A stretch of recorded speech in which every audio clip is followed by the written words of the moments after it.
everyone. I hope you're doing really well. It is Sunday, the 10th of April, and we are live. It's great to be here, and it's great to see so many of you in. Let's find out what today is. It is Siblings Day. Wow.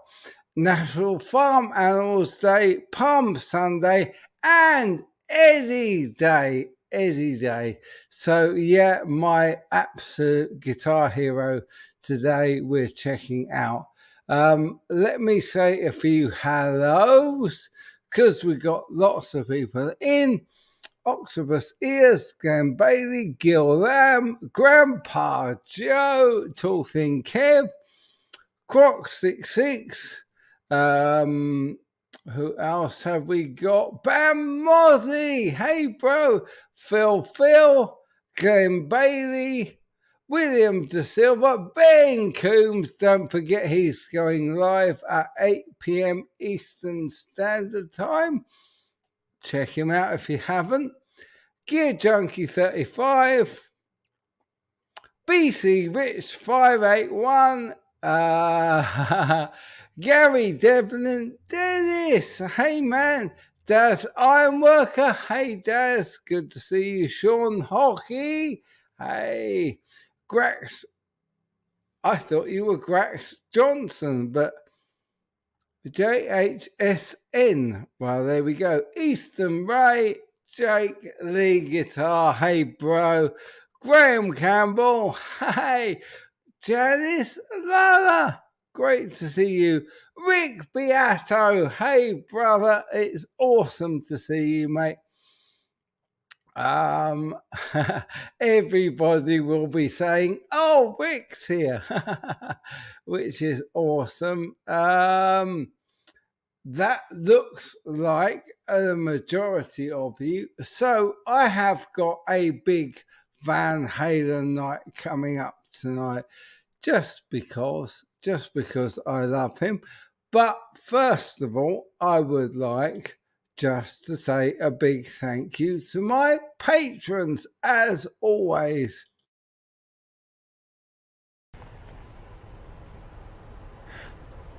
Shh! I'm hunting fuzz petals.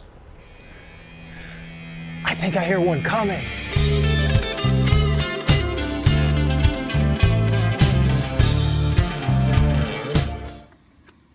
And there's the flame, so we can see now it is quite a bright orange flame.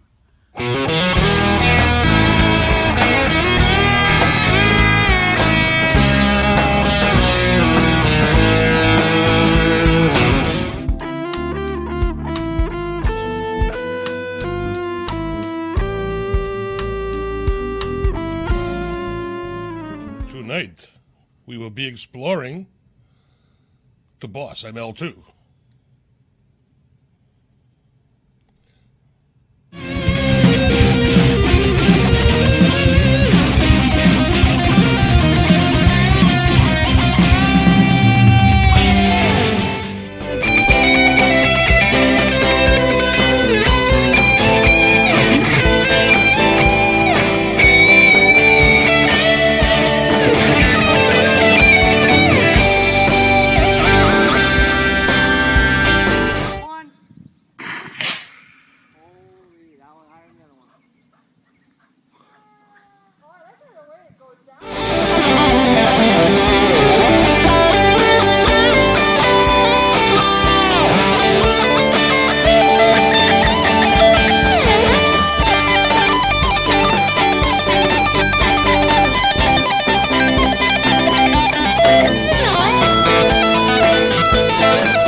Hey, Matt says, say something interesting.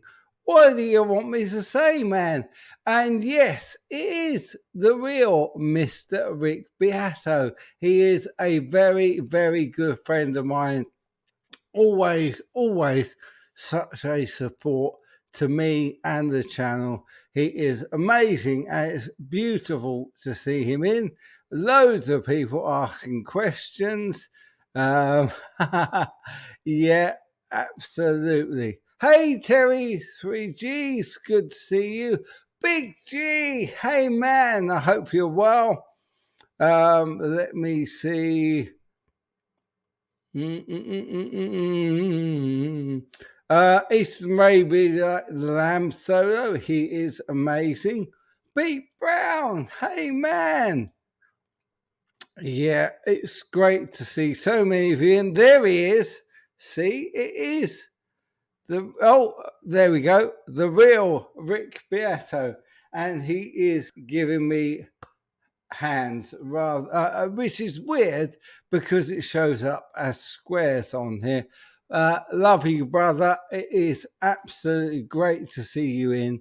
And I know everybody else is going to be going crazy that Rick is in. It's lovely to see you, man. Really, really good to see you. Octopus Ear says, I was watching Rick's live stream the other day and called his guitar Grandpa Gibson, and people ran with it. It was funny. I think I might have seen that one. Everybody saying hello to Rick, which is lovely. Hey, Alan Jackman, good to see you. Right. Okay. We are doing a very, very special Van Halen night tonight. Now, I have got about 6 videos and a Van Halen guitar from Gear Street. So what I'm going to do, I'm going to play them in order, but we do need to get on because otherwise we will not have enough time to watch them all. So here we go. Let's have a look at the very first. Oh, hello, Mississippi Blues and Mark Dalton. Great to see you in. And Dan from Scott's Guitars. Okay, let's do the first one.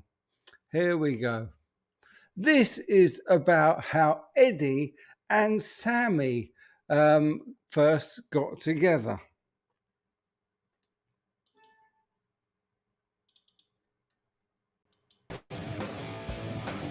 A mechanic united Sammy Hagar and Eddie Van Halen over a Ferrari, leading to Van Halen's iconic 5150 album. The 70s and 80s churned out a lot of hard rock bands. Many of those bands rose to fame quickly, only to fade away just as fast. There were a few, however, that remains legendary to this day. Van Halen was a rock icon, formed in the 70s by Eddie Van Halen and his brother. Even through several spats and changes to the band members, they continued to top the charts. In 1985, Sammy Hagar took David Lee Roth's place in the band as their lead vocalist. The band was in a rough spot after losing that valuable member, and a chance encounter led Eddie Van Halen to Sammy Hagar. Van Halen was born in the Netherlands but grew up in California. He was close with his brother, Alex, and the two both developed a passion for music at an early age. They took piano lessons as kids, but once they reached high school, they abandoned the piano to start a rock band called Mammoth. Eddie was gifted on the guitar and Alex took up the drums. In 1974, they began to perform at small venues in Los Angeles. At this time, they had named the band Van Halen, and had a couple of new members. David Lee Roth was the lead vocalist, and Michael Anthony joined the group as their bassist. In 1977, legendary rocker Gene Simmons, Kiss heard them play at a club. He was wildly impressed and helped them with their first recording session. They were offered a contract with Warner Brothers, and put out their first album 1 year later. 1978's self-titled album was a huge hit and went platinum just 6 months after its release. By the end of the 80s, Van Halen had become one of the most successful bands in history. Their albums went multi-platinum one after the other, with each new release being as well received as the last, if not better. They were well known for hit singles such as Jump, Panama, and Why Can't This Be Love. Sammy Hagar is a guitar player and vocalist and was the lead vocalist for Van Halen from 1985-1996. He began his music career in the late 60s when he performed with a number of California bands. In 1973, he joined a hard rock band called Montrose. He remained with the band for 2 albums but departed to start a solo career in 1976. Before beginning a music career, however, Hagar was on a different path. He was seriously debating pursuing a boxing career. Hagar's father, Robert, was a professional boxer in the 30s and 40s. He described his dad as the type of boxer who just loved to punch. He would go into a ring and pummel on his opponent relentlessly until he was knocked out. Robert taught his sons to box as well, hoping that they would follow in his footsteps. Unlike his dad, Hagar wasn't the heavy-fisted fighter who just wanted to punch. He enjoyed the other aspects of boxing as well, finding a rhythm and learning fast footwork. As he grew up, he learned that his dad was very slow in the ring. As he recalled in an interview with NABF, "My dad was so slow compared to me that I learned to become a very fast jabber." Although Hagar loved boxing, his interests were turned to music in the early 60s. He was heavily influenced by bands like the Beatles and the Rolling Stones, and he decided to pursue his love of music. In 1985, Sammy Hagar's Ferrari BB 512 was in the shop for a tune-up from his mechanic, Claudio Zampoli, who also appeared in the music video for the song, "I Can't Drive 55.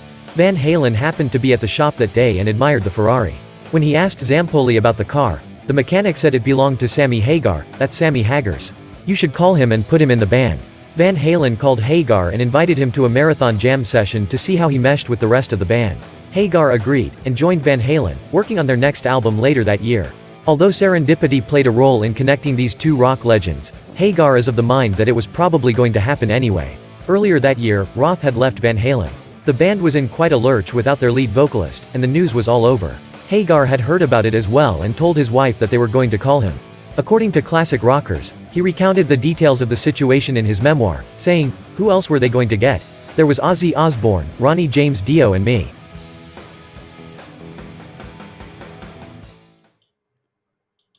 Yep, so I've got quite a few obscure stories about Van Halen tonight because there are so many stories that everyone knows, and I thought I would just try and be a little bit different. Hey, I'm not creative. Hey, Johnny Love. Hey, Leo Safko. All good, all good. So yeah, we've got quite a few little bits coming up, which I think you will find interesting. Had a great week away with the family last week. Thanks to everyone that sent me messages. Really, really appreciate that. It was very, very kind of you. What if it was Jolyn Turner? Wow. Great vocalist, Tall Thin Kev. I love Jolyn Turner. I saw him with Ingrid Malmsteen at the Dominion Theatre a few years back. Thanks, Pete Brown. Hey, good to see you, Gil Jan. Hey, Brad Guitar Miller. Good to see you. Samuel So Cool. Met him once in Cleveland. Talked to him for 15 minutes before you found out who he was. Love it. Love it. That is so funny. Yeah, it was a great time. Thanks, Pete. Really, really good. And yeah, all good. We had a lovely family holiday. Let's see. Have we got any? Oh, EVH proves you don't have to have a mega expensive custom built guitar to sound good. You are absolutely right. He could make anything sound good. So yeah, amazing player. I'm going to dive into the next one because we've got quite a lot to get through. So this next video is about well, actually, it's about Michael Jackson and the fact that Eddie forgot how to play Beat It. Eddie Van Halen forgot how to play the Beat It solo after recording it for Michael Jackson. Few rock stars have had an impact on classic rock the way that Eddie Van Halen and Michael Jackson have. Combined, the two musicians have racked up numerous Grammy Awards and dozens of #1 Billboard hits. They have both also been inducted into the Rock and Roll Hall of Fame, in Jackson's instance, twice. But there's a hidden connection between the two late musicians that even some of their most loyal fans don't know about, and it comes with a surprising twist that's hard to beat, pun intended. Eddie Van Halen and his brother Alex Van Halen formed the rock band Van Halen back in 1972.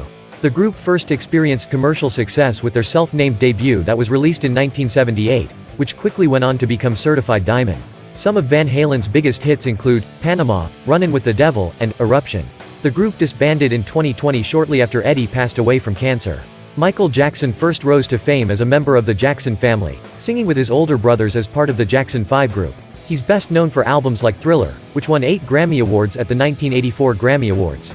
Eddie Van Halen's trademark sound was his finger-tapping guitar solo technique.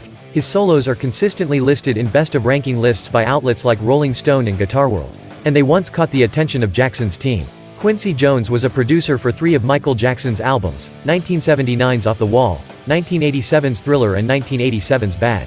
Jones was also friends with Eddie Van Halen, and he once called Van Halen to ask a quick favor. Would Van Halen help him out by recording a short guitar solo for a new song by one of Jones' clients? That client was Michael Jackson. I wasn't 100% sure it was him, recalls Van Halen in an interview with CNN, saying he thought the whole thing was a prank at the time. But he decided to show up at the studio anyway, and he was shocked to see that it really was Jackson and his whole production team. Van Halen asked Jones what to do, and Jones told him he could listen to Jackson's in-progress song, Beat It, and come up with whatever he wanted. Jones says he listened to the song and did a couple of sample guitar solos in under 30 minutes. I was just finishing the second solo when Michael walked in, says Van Halen. I didn't know how he would react to what I was doing, so I warned him before he listened. I said, look, I changed the middle section of your song. And so he gave it a listen, and he turned to me and went, wow, thank you so much for having the passion to not just come in and blaze a solo, but to actually care about the song, and make it better. Although the whole process took just a few minutes, Beat It featuring Van Halen and his iconic guitar solo in an uncredited role, would go on to win several Grammys and 2 American Music Awards. The Rock and Roll Hall of Fame now lists it as one of the top songs that forever shaped rock and roll. But Van Halen spent so little time making the guitar solo, and never played it again, that something strange happened down the road. You would imagine that a guitar solo as unique and famous as the one in Beat It would be emblazoned on its creator's memory forever, but that wasn't the case. Years later, Van Halen had trouble remembering how to play it. Jennifer Batten was one of the guitarists who played for Michael Jackson, and she was the one who would play the guitar solo in Beat It when Jackson performed it on stage. In an interview with Guitar World, Batten says she had a chance run-in with Van Halen in the late 1980s after Beat It had come out. Eddie's tech came over and asked if I would come and meet him, she recalls. And as soon as I walked in the room, he put his guitar on me and wanted me to play the Beat It solo. So, of course, I did. She says Van Halen then put on a guitar and asked her to walk him through it again and remind him how it went. Because it's not something he had played with Van Halen, it was a one-off in the studio and then he went on his way, she remembers. But I'd say he picked it up again mighty quickly. Okay, so yeah, I just saw a wonderful comment from Phil. It's not just you who thinks that EVH's rhythm was even better than his lead solos. He was an amazing rhythm player. I think one of the best, if not the best ever. And saying, no, it's not just you. Ian's Guitar Shack saying Vincent Price played an awesome solo in Thriller. Oh, well, that's a lovely thing to say. This is better than TV. Wow. Hey, music therapy lads. Great to see you in, brother. Awesome. You enjoyed the story. That is cool. Yeah, so we have a lot to get through. And tonight we are going to be motoring through these things, partially because I have got so many things to show you. And also, I am struggling a little bit with my speech at the moment. So, I've done plenty of videos to keep you amused. Let me see if there are any comments for me to answer. Bad Guitar Miller. Jennifer tells that story was supposed to be rehearsing with MJ and blew it off for Eddie. Well, who wouldn't? I mean, as a guitar player, Jennifer Batten would much rather be hanging out with Eddie Van Halen than with Michael Jackson, I would think. So yeah, I would do the same. Chica Matt says, I mean, Eddie was okay, but he was no CGS. Mate, you are hilarious. Oh, I love it. Love it. I've got to have Matt on soon. He's going to join us and be a little part of my live shows coming up. Fingers crossed. If that's still okay with you, Matt, that would be great. Oh, that's so kind. Thank you so much, Ian's Guitar Shack. We love you, Mike. Always interesting content. Well, I do my best, folks. I really do try my best to bring you stuff that will be interesting. So awesome, awesome. Right, I'm going to dive in. Oh, the lamb. Hey, Lammy. Hope you're well, mate. Really good to see you in. Right. Eddie, when he first was in when he was actually in the Netherlands, he and his brother used to get so much stick for being mixed race. And this is a story that a lot of people don't know about. So let's have a listen to this one.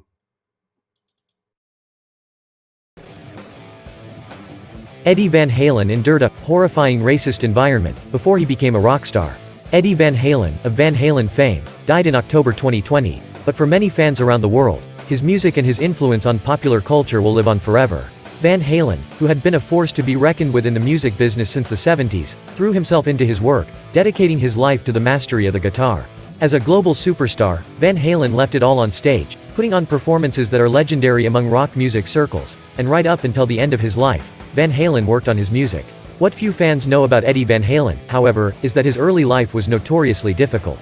In a 2019 interview, Van Halen's bandmate and good friend David Lee Roth opened up about Van Halen's childhood and the experiences with racism that he faced well before becoming a rock god. Van Halen was born in Amsterdam, Netherlands, in 1955, the son of Dutch and Indonesian immigrants. The young Eddie Van Halen was drawn to music primarily because of his parents' interests in various instruments. Although Van Halen was exposed to music at an early age, his childhood was notoriously difficult, as Roth revealed in a 2019 interview with Marc Maron.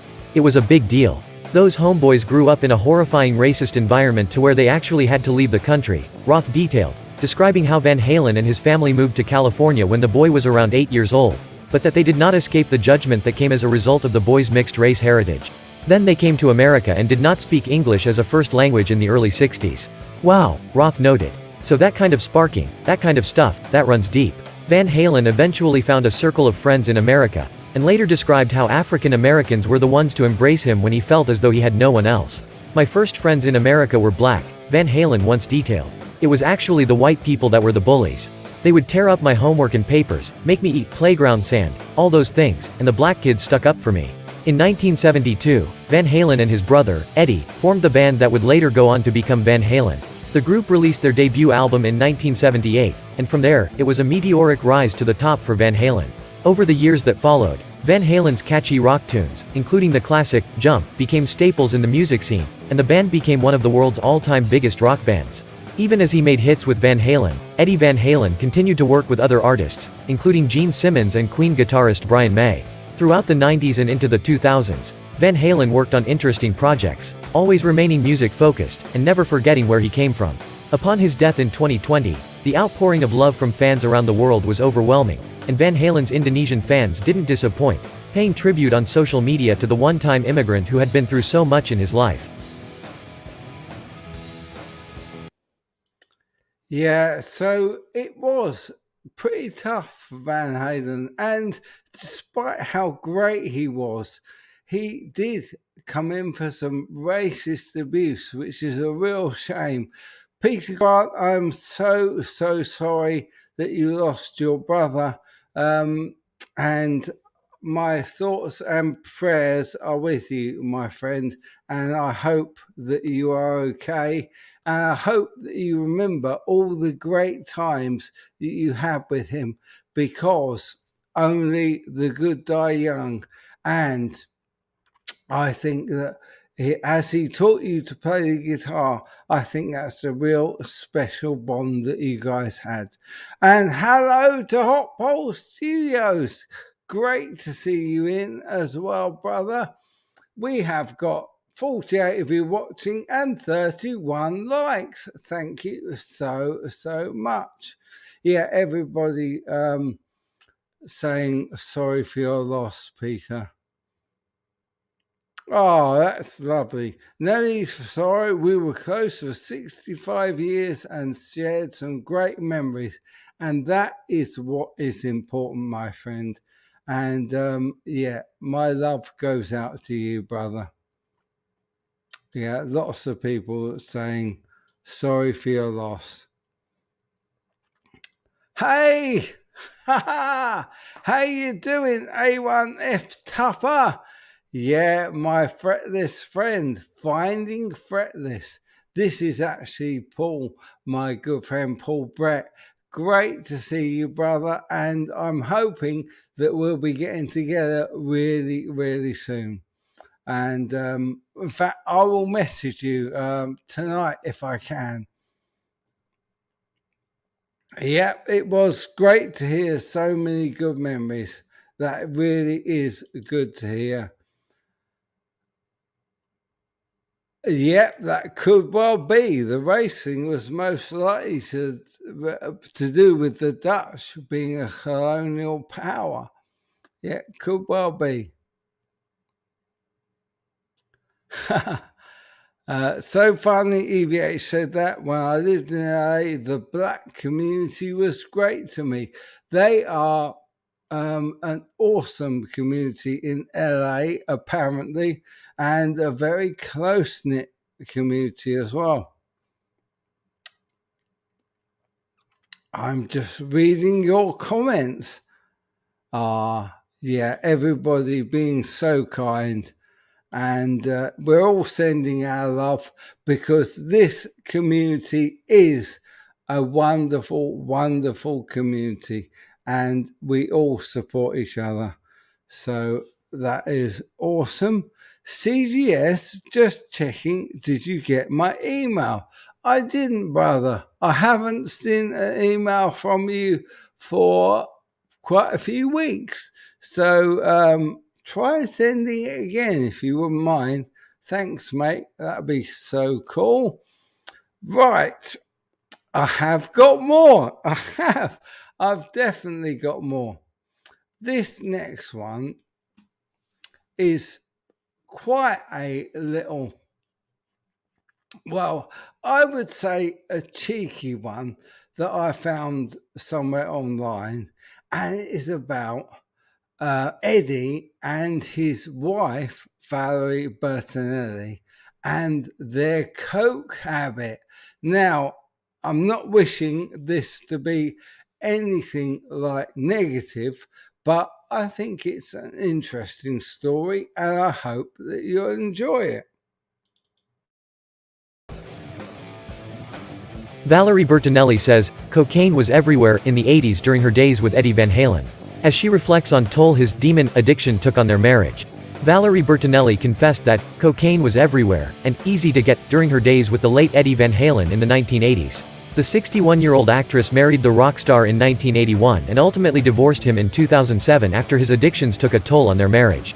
She discussed their drug use on the podcast Literally with Rob Lowe, where Rob himself also touched on his own history with substance abuse and reflected that he and Valerie were lucky that we got off the ride.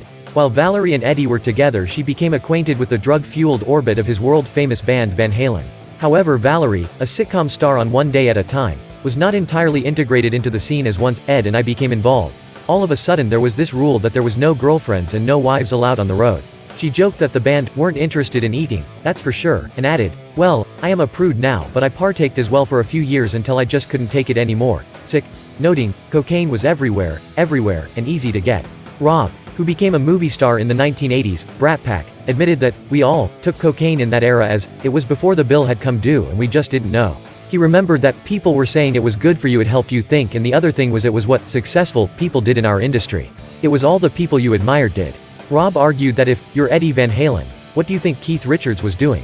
You know, if I'm a young actor, I don't want to name a name, but multiple names. I know what those actors were doing, and you're like, oh, well, if it's good enough for so and so, it's good enough for me, right? Valerie eventually got tired after a while of hating the birds chirping, because I got to a point where when I would hear birds chirping I would just get so tense. And it took me years before I enjoyed a sunrise and enjoyed the birds chirping.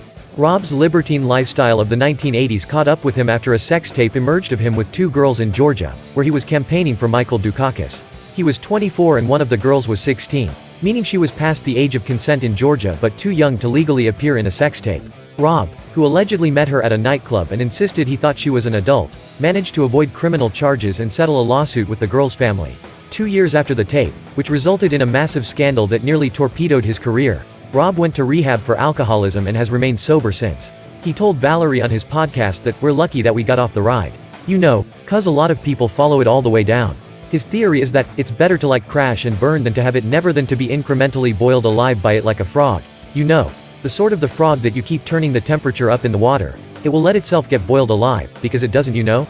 Rob contended that, that's what I think. What happens to a lot of people who can, recreationally dabble, and do their thing, and they never really have the piper never gets paid and so they keep doing it and then they're, you know, they're 60, 60 plus, 70, and wondering why their lives are horrible.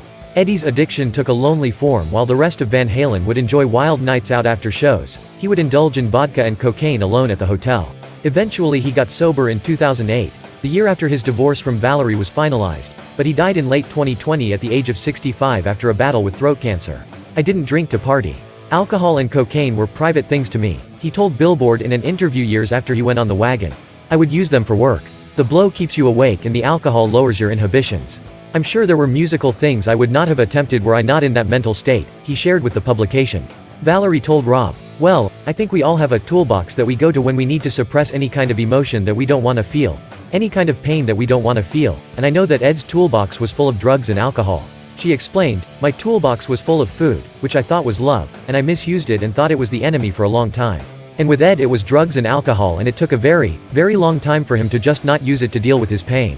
Near the end of his life, his pain was incredibly raw and he was very vulnerable about it. Valerie, who had an amicable relationship with her ex-husband after the divorce, said, and I'm grateful that he was able to make amends with so many people that he loved and knew that he didn't treat as well as he would have liked to. She went on, because his heart, oh my God. That man's heart was just so kind and so sweet and he just wanted to do good and then that demon would come in, that, you know, that wouldn't let him just be Ed. It was hard to watch. With hindsight she regarded herself as also having been too immature. I was too into my own world to know how to help. Valerie, who shares a 30-year-old son called Wolf with Eddie, said, I was a kid. We were 20 when I got married. That's insane.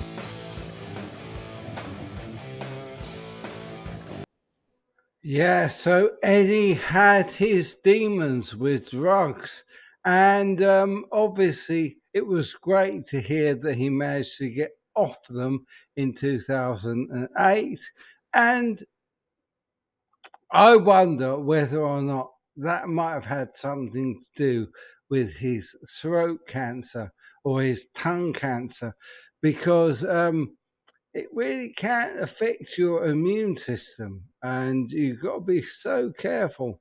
Ian's guitar Shank said a lot of drugs kill a lot of rockers next to cancer. Absolutely.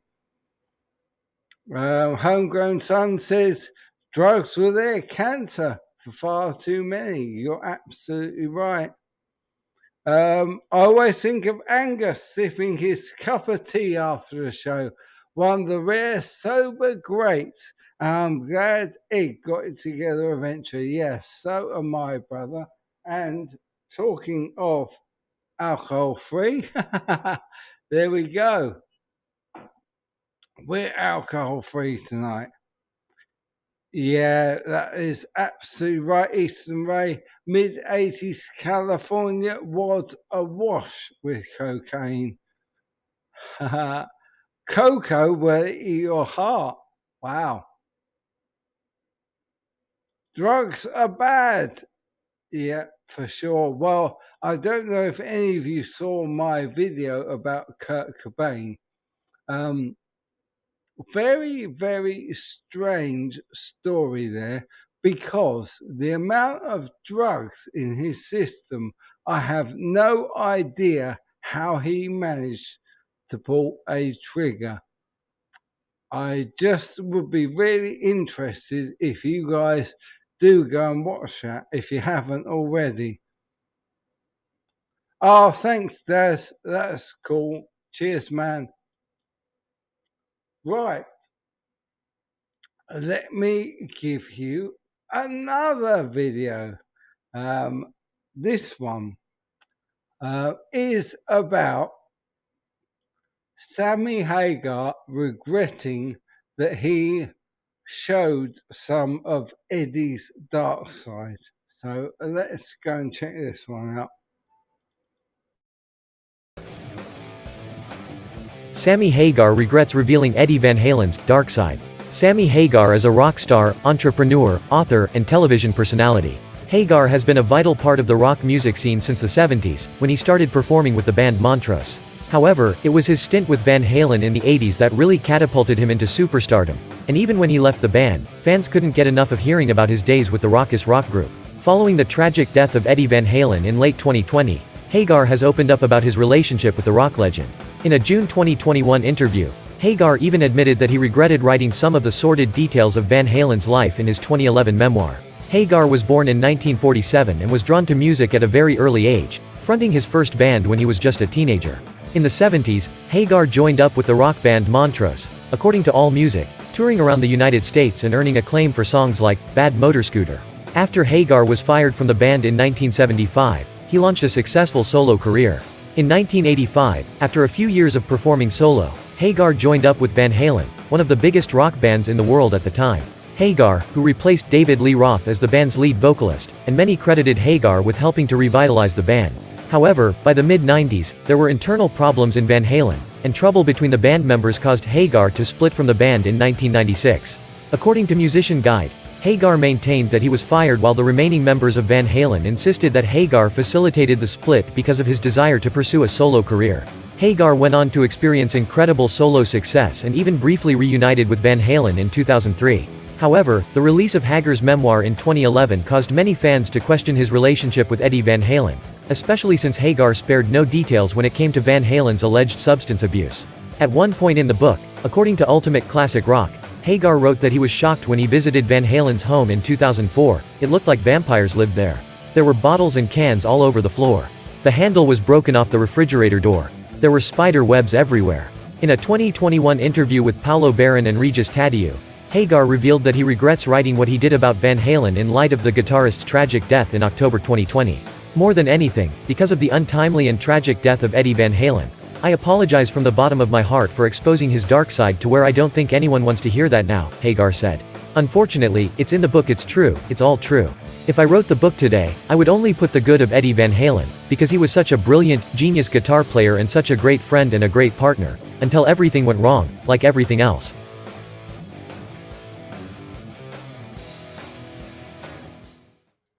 Wow, my buddy Aaron's in. Great to see you. Love you too, brother. That is cool. You are Dutch. That's really cool. Gil Shan. Really nice to have you in, man. Awesome, awesome stuff. Yeah, I'm going to go back to Gear Junkie. I'm not sure that Courtney was absolutely behind it, but when El Duce said that he was offered 50 grand to whack Kurt, wow, that really did make me quite interested in the story. So there we go. There is also a comment. I think it's hard to come down after playing. I can understand why some would want to get blasted. Yeah, it is. When you play a gig and you are on a high, it's really, really hard to come down. I used to absolutely love playing gigs, and it was really hard just to sort of come out of that mode. Let me see if we have any other comments. Oh, Gear Junkie. I remember Shortly after Kurt's death, there were a few people in the Seattle area that came forward saying Courtney had solicited a $10,000 contract. Ken Sealer says that Kurt was murdered. Yes, it was $50K. El Duce, never thought I'd hear you mention him. Love the mentors. There we go. Yeah, I can tell that the Lamb, your live shows are something awesome. Guys, if you haven't checked out the Lamb, check him out on Mondays. He's live at 6. I think it's 6 anyway. Really, really great show. Loads of really, really good playing and singing, indeed.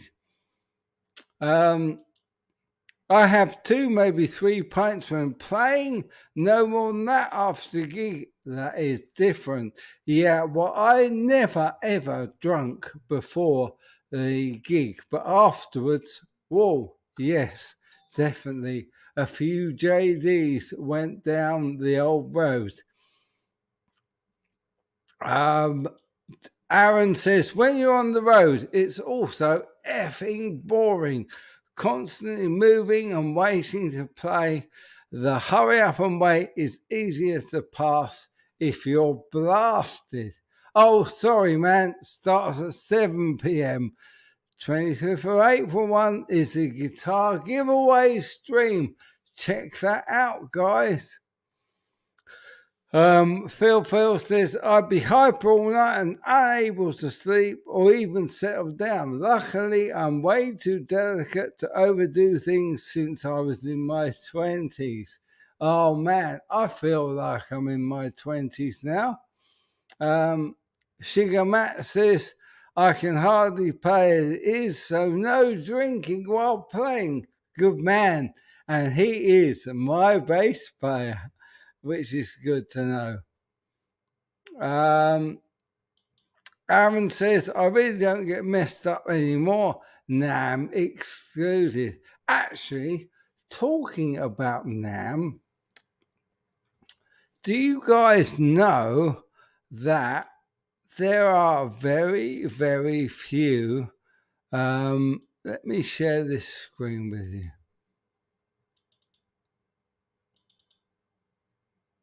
Share, hopefully. There we go. Yeah, let's have a look at what guitar brands are going to NAMM, because there are quite a few missing. You can see that, let's have a quick look. Andersons are going. Aria guitars. But the interesting thing is, if we type in Fender,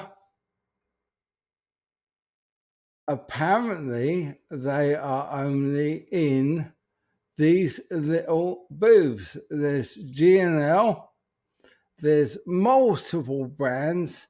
It's crazy. I tell you one that isn't going this year, and this is a real shame, and that's PRS guitars. Apparently they have got, they are going, but look, a tiny, tiny space on level 3, which is crazy. There's quite a few others going, but yeah, I was really disappointed to see NAMM doing so badly this year. I'm not going, not quite well enough to go this year, but yeah, Andersons are going to be there. Damn, now I want to go. Yeah, there's a lot of small brands going, which is cool. Yeah, it would be cool. I wish I was coming to see you, man, but there we go. Where is the Summer NAMM going to be held? Well, it's Anaheim this year. Let's face it, the darkness followed Kurt. Nothing would surprise me. At least he could channel the darkness to make good art, but at what cost? Good shout, man. New evidence is available and it should be reopened, but otherwise I have to accept that maybe Kurt was able to do it. I'm not sure, but I will sit on the fence until I've got proof. That's always my stance. Octopus Ears, I hope you can go next year. I really hope I can go next year, my friend. That will be awesome. And I will do my best to be there. Hot Pole Studios says, I will be at NAMM. Interested to see how it's faring.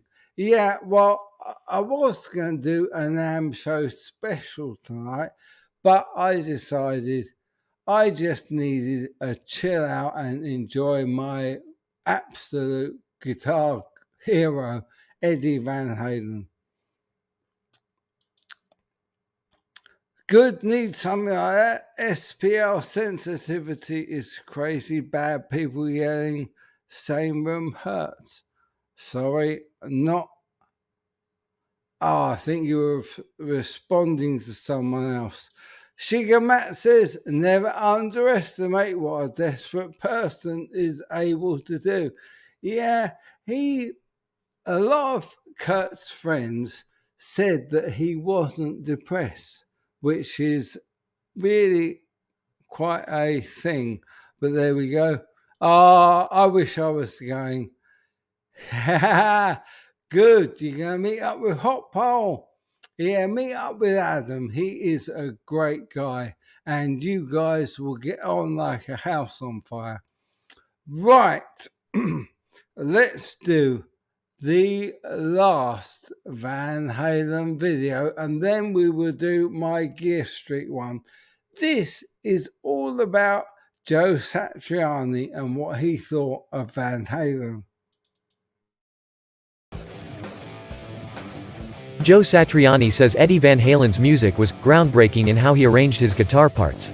Joe Satriani has praised Eddie Van Halen, saying the legendary Van Halen guitarist had a right hand of doom. The 65-year-old California-based Axeman, who is promoting his upcoming album, The Elephants of Mars, discussed Eddie's impact on guitar playing during a new interview with Face Culture. He said, as transcribed by Blabbermouth, Net, Eddie was such a wonderful compositional improviser and he was obviously a really great composer on guitar. He figured out a way to write these really fun songs, but they were really groundbreaking in how he arranged his guitar parts. You can hardly find any songs where he's strumming and then overdubbing some other part. It's a very different way of playing. He's in a trio, and he's trying to fill up the space with a kind of an orchestral style of playing. Then, of course, when he goes to solo, we know from his interviews that he improvised and he tried to capture the spirit of the song and of the band. I guess, of the live event, which is a whole kind of style in itself. It's very different than Pink Floyd, the way David Gilmour would approach a song. And all equally valid but uniquely different. The odd thing about Eddie is that sometimes he would play stuff that didn't make any musical sense but made sense in terms of how much fun it was to listen to. When you heard the whole band, you went, oh, that's so much fun. But if you go back and you learn it note for note, you go, that doesn't make any sense at all. Laughs. Satriani continued, there are no rules in music, there's just cause and effect. That's really what it is. And I think he understood that more than most people. He would never get held back by any kind of preconception that there was a rule that stopped you from doing this chord or that note or whatever. He just went with what felt right and what sounded right. And his sense of timing was probably the best I'd heard in decades. When he came along, I was, like, wow. That guy's got a right hand of doom. Laughs. Back in November 2020, a month after Eddie's passing, Satriani was asked by the Behind the Vinyl podcast if he started using the technique of tapping notes on his guitar when he first heard Van Halen in 1978. He responded, I'd been tapping before that. I think, just like Eddie, 'cause we were the same age and started playing pretty much at the same time, we saw other people on television doing it. So I saw the guitar players in Wishbone Ash. There was a show in America called Don Kirshner's Rock Concert, and I think Wishbone Ash was on one night.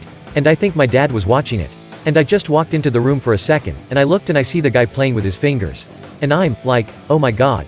I just went right up to my room, picked up my guitar and went, that's a great idea. I'm gonna do that all over the place.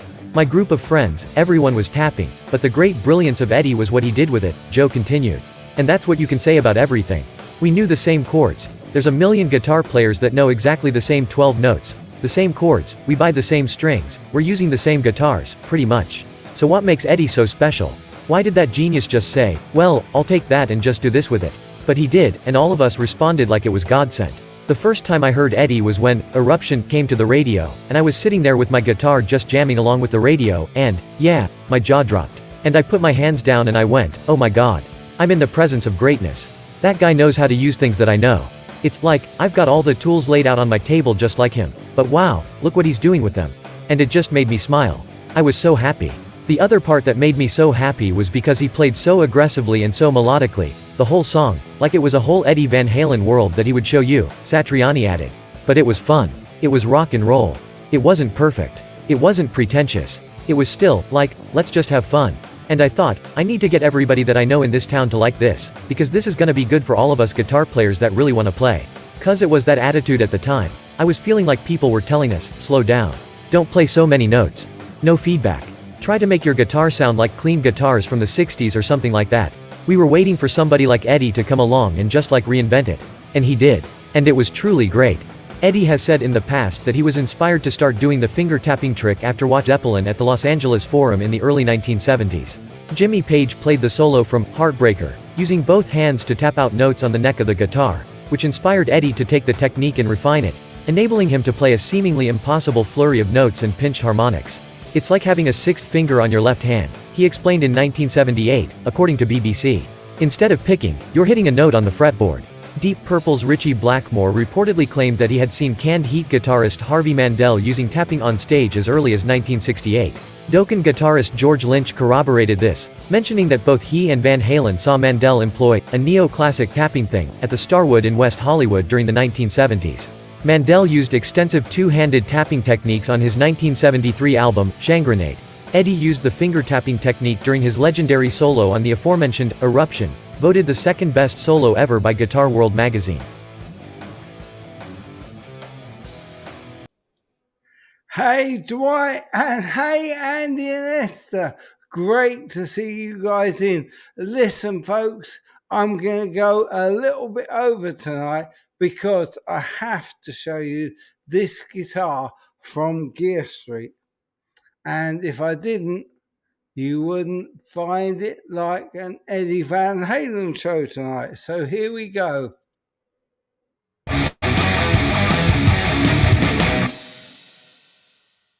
I'll give you my thoughts about how this thing plays towards the end of the video. So if you're interested in how it plays, stick around and see that. But first, we're just going to have a little look at this beautiful quilted maple top, which I think looks really, really nice in this lovely blue color. It's a standard Wolfgang style Van Halen guitar, a single volume, which is all Eddie had, and a single tone on this, but it's also a push-pull to split the coils on these two lovely humbuckers that are in it. Obviously we've got a three-way switch, we've got bridge, both and neck position, and we've got a standard Floyd Rose trim on it and a locking nut. These tuners are really, really nice. I love the idea of these clear turning knobs on them. I think that looks really nice. I love the small headstock on the EVH style guitar and this little cutaway here. I think it makes it really, really interesting. And of course you've got the cutaway heel. It's just a little, about, I would say about a 5mm dip in that heel, which just gives you good access. Given the neck pocket on this, it's really easy to get up to the top frets anyway. So there's the guitar. I have played this through the great leveler, as always, the Pocket Pod. So let's go and have a listen to the clean tones, the crunch tones and the lead tones, and then we'll come back and I'll tell you what this was like to play, and also look for your comments. What do you think of the sound of it? Let's go and have a listen.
Okay, I really hope you enjoyed that little playthrough. As always, I'm not a shredder, I'm just your average guitarist, so hopefully this is a really good idea and that you guys, any average guitarist out there, can hear how this will sound when they play it, because you're probably all as good, if not better than me.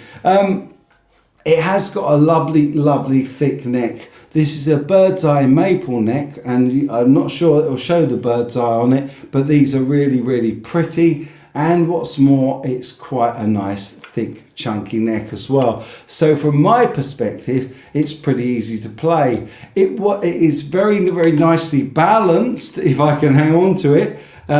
So it plays nicely on a strap, or at least I think it will, because I haven't played it on a strap, but it is really well balanced on the strap buttons. What's more, it is quite a fast neck. It's a satin finish on this. So again, really easy to move around and slide around on the neck. I think my favourite finish on any neck of a guitar is the satin finish. So that is the guitar. It's got a nice access, as I said, up to the dusty end, and also it's chunky enough down the bottom, good under my fingers. The Floyd Rose is very sharp in terms of keeping tuning stability, and the guitar really sings. I would estimate that this weighs between 7 and 8 pounds. It's not a light guitar, but certainly the tone response from it gives that lovely chunky feel of a heavier guitar, which I think oftentimes does lend itself to the tone, as does the girth and the thickness of the neck. As always, I'm most keen to hear what you guys think about it in the comment section down below, so please let me have your comments on this, and I'll be back with the very best content I can for you just as soon as I can. I've got tons more stuff from Gear Street number 3, and I'll be back with that as soon as I can. In the meantime, as always, my friends, you take good care.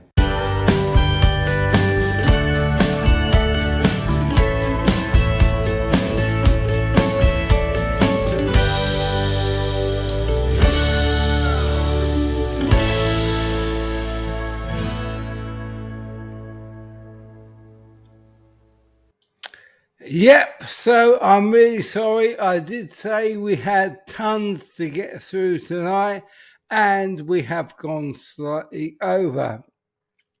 Thank you all so much for your beautifully kind comments. That was really great. I really hope you enjoyed the show tonight. All of the content will be over on the live channel. So if you haven't been over there yet, go and check it out. And don't forget to check out Ben's show tonight at 8 p.m. Eastern Standard. And don't forget to check out The Lamb on Monday. I think he said on the 25th he's doing a giveaway. So check that all out. I will be back with more videos this week. I'm not going to spoil the surprise for you, but I can say they will be from the British Boutique Guitar Festival. I'll be back as soon as I can with the best content I can. But in the meantime, my good friends, you take good care.